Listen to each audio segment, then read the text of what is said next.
com pulseira eletrónica. Acontece esta semana o 3º Congresso Internacional de Delinquência Juvenil. A parceria entre a Universidade Católica e a União Meridiano nos organiza este ano em Portugal um encontro que irá reunir especialistas nacionais e internacionais neste debate. Rodrigo Queiroz é meu convidado, Queiroz e Mel, é meu coordenador da área de Ciências Psicopedagógicas da Faculdade de Ciências Humanas da Universidade Católica e também investigador da mesma universidade. Olá, bom dia. Bom dia. Que congresso é este? O que é que vão discutir? Quais são as novidades?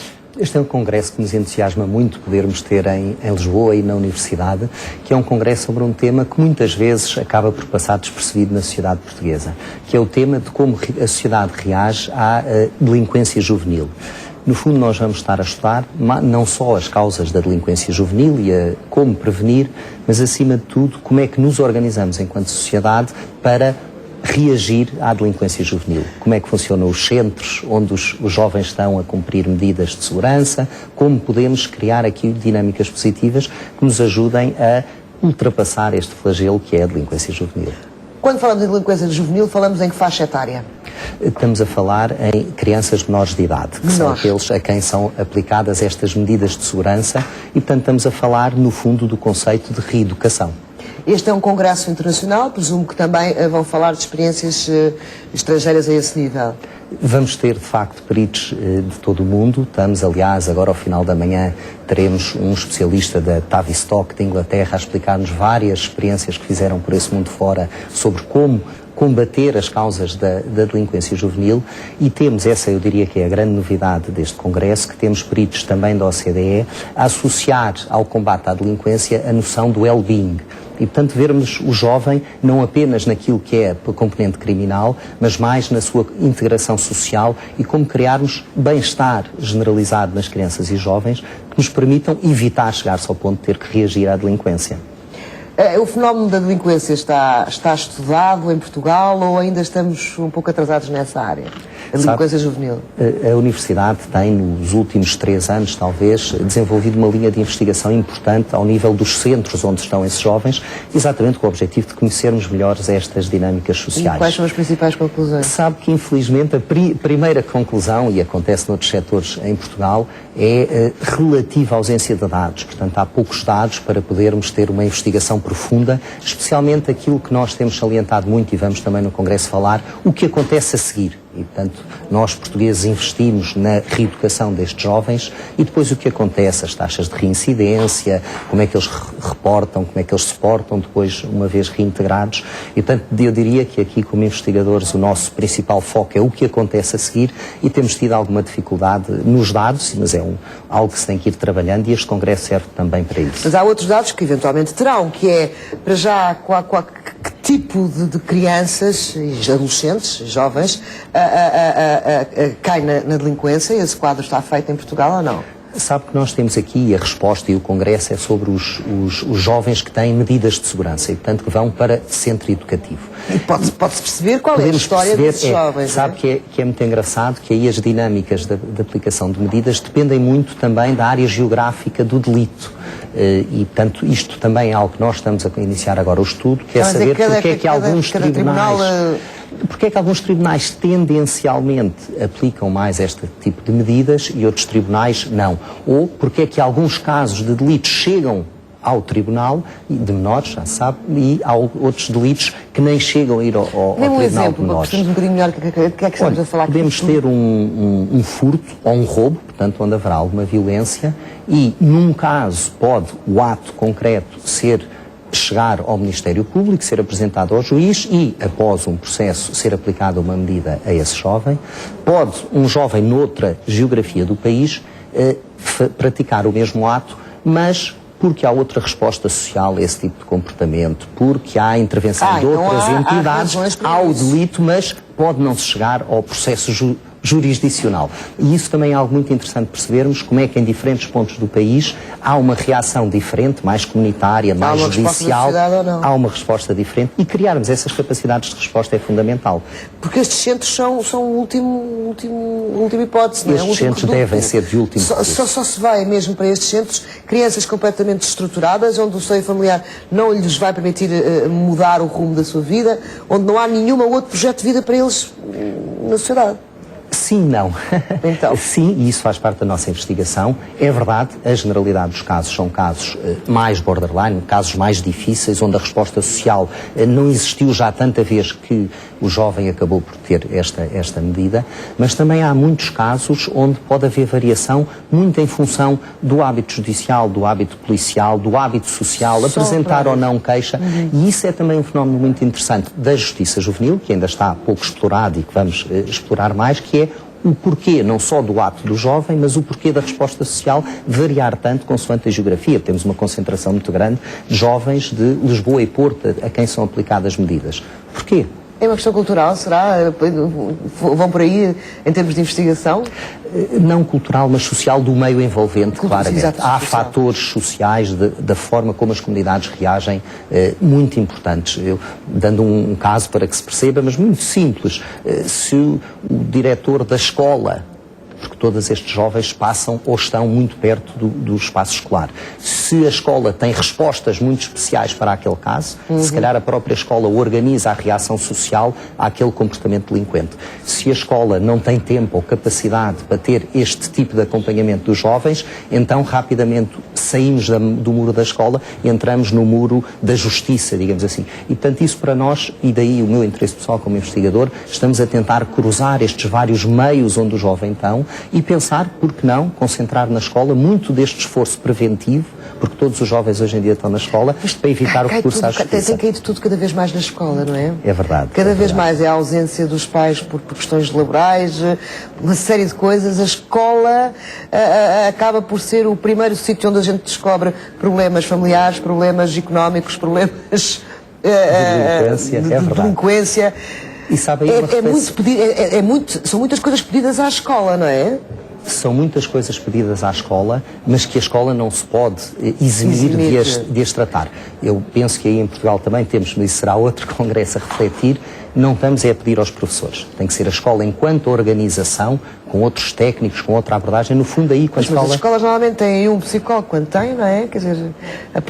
Esse é um ponto importante e até no estádio em que está o país é provavelmente, até do ponto de vista financeiro, mais barato prevenir a delinquência com técnicos na escola do que combater a delinquência com técnicos em centro educativo. É sempre mais barato. O problema é existir vontade política para mudar as coisas, não é? E sabe que é uma evolução importante e aí também cultural, e pensamos que o Congresso pode ajudar, trazendo pessoas de fora, também para se perceber que a delinquência juvenil estamos sempre a procurar um equilíbrio entre dois mundos, o mundo da prevenção e o mundo da repressão. O mundo de perceber a causa do jovem e o mundo de responsabilizar o jovem, porque o jovem cometeu um delito, tem de ser responsabilizado.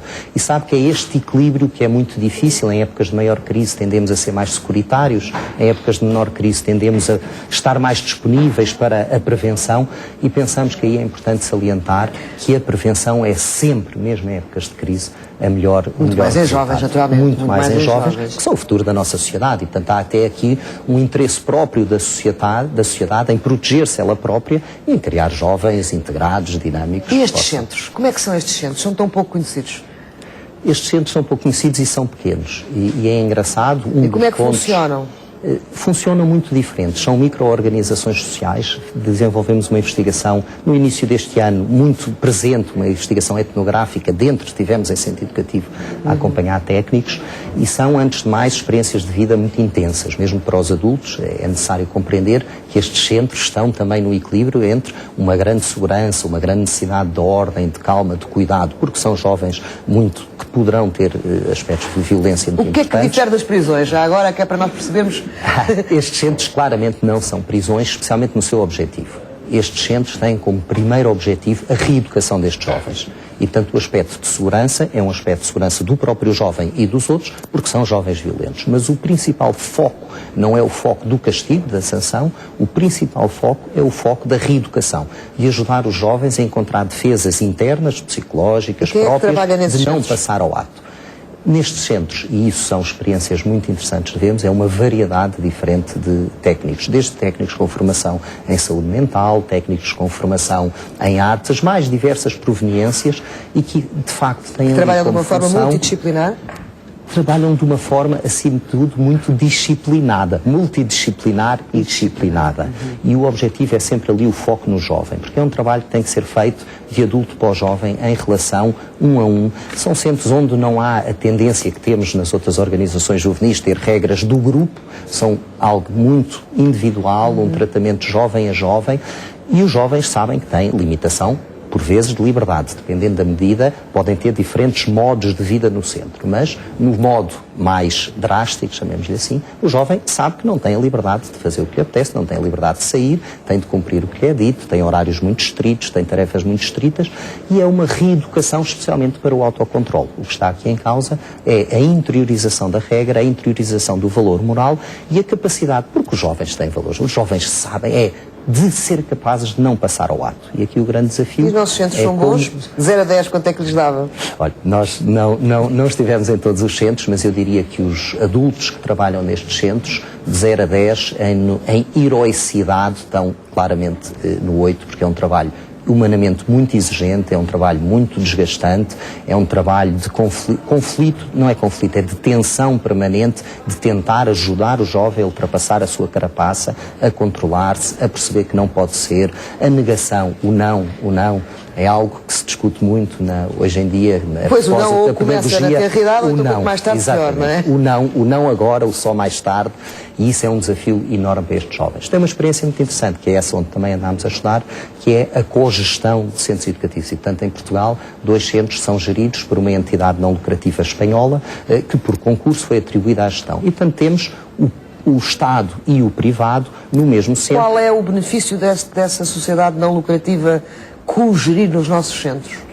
O benefício é esta sociedade, é uma fundação que existe para isso, fazem gestão de centros em Espanha, e tem cerca de 40 centros em Espanha, e é uma experiência que se está a tentar em Portugal de perceber se esta gestão privada, porque ao nível da gestão é mais flexível, do recrutamento dos recursos humanos, de arranjar os centros, mas sempre com a presença dos diretores, e portanto os diretores do centro são funcionários da Direção-Geral de Reinserção Social, apenas os técnicos e os coordenadores são desta entidade. E portanto temos aqui este equilíbrio entre uma supervisão privada e uma supervisão pública e execução privada. Para já, e aquilo que vem da nossa investigação, a experiência está a correr bem, estão ambos os lados a aprender. Uma das grandes vantagens desta parceria público-privado mista é a transferência de know-how dos privados para os públicos e dos públicos para os privados, porque no público também há muito saber acumulado, e pensamos que é desta parceria, para já nos parece um caminho interessante, um caminho a estudar.